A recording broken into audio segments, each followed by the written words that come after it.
Nasa linya naman ng telepono ang aming isa pang kasama, si Noel Perfecto. Alamin naman natin sa kanya ang mga hakbangin ng Coast Guard kaugnay ng bagyong Pablo. Ali sa'yo, Noel. Magandang tanghali, patuloy na binabantayan ng Philippine Coast Guard sa daang tinatahak ng bagyong si Pablo na may international name na BOFA. Nasa tabi ko ngayon, si Commander Arman Balilo, spokesperson ng Philippine Coast Guard. Commander, kamusta na po ang ating pagbabantay, sir? Wala pa naman tayong nito lang maritime incident, no? At may hit yung sagbili ni Secretary Abayan na hindi payagan lahat ng mga barko na maglalayag dito sa na hindi paalisin, no? Yung mga barkong dapat maglayag dito sa areas ng Northern Mindanao at maging doon sa probinsya ng Kabisayaan.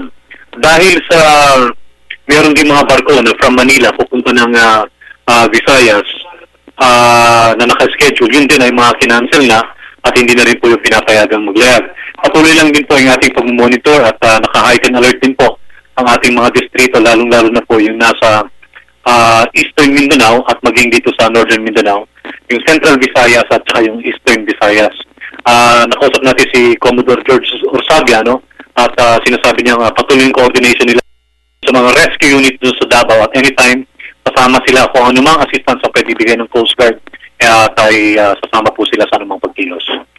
Commander, may naiheto ko kayo kanina, bigil po rito sa pagbabawal na maglayag kapag mayroong public storm signal mula sa Pag-asa. Tama po ba yun, sir? Opo, ayun nga yung sinasabi natin kanina dahil sa signal number 1 ito pa yung kautusan ni Secretary Marrojas no, na pagka ganitong panahon, wala na pong maglalayag na barko na kahit ano pong laki. Okay. Other advisories para doon sa ating mga pasahero because I think you mentioned na mahalaga na magsusuot po sila ng mga life jackets. Tama po ba yun, sir? Opo, sa ganitong klase ng panahon kahit na din po sa mga hindi apektado ng bagyo, meron pong mga paglaki ng alon at kung sakali naman pong ganyan at maglalayag pa rin at wala namang pagbabawal, dapat lang po yung mga open deck na yung mga open na mga sasakyang pandagat at dapat po naka-life jacket sila palagi. Okay, yung inyong advisories, pakiulit lang po para dito sa kabatiran ng ating mga tagapanood sa television, sir. Kung wala naman po yung importanteng lata dito sa mga areas na may pagbabawal, huwag na muna pong bumiyahe at yung mga kababayan nating mga isda, patuloy po ang aming paalala na iwasan po muna nating lumahot sa karagatan sapagkat mapanganib po. Okay, may pahabula ako ng konti, higit po dito sa labi ng dalawang Korean technical divers. Nakuha na pala ito, Commander, sir.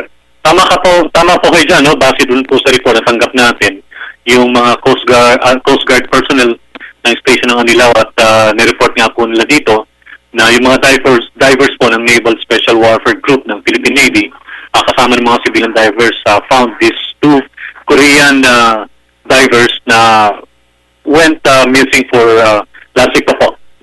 So, nakuha na po natin ito at tapos na po yung ating operations dito. Okay, maraming salamat, Commander Arman Balilo, spokesperson ng Philippine Coast Guard. At yun po naman mga kaibigan, ang pinaka-ulat, latest development, hingit po naman dito sa binabantayan natin si Typhoon Pablo. Wala pa rin Coast Guard Inquiry, kasama pa rin si Larry Doon at si Erwin Navarro, Noel Perfecto, Television Boy.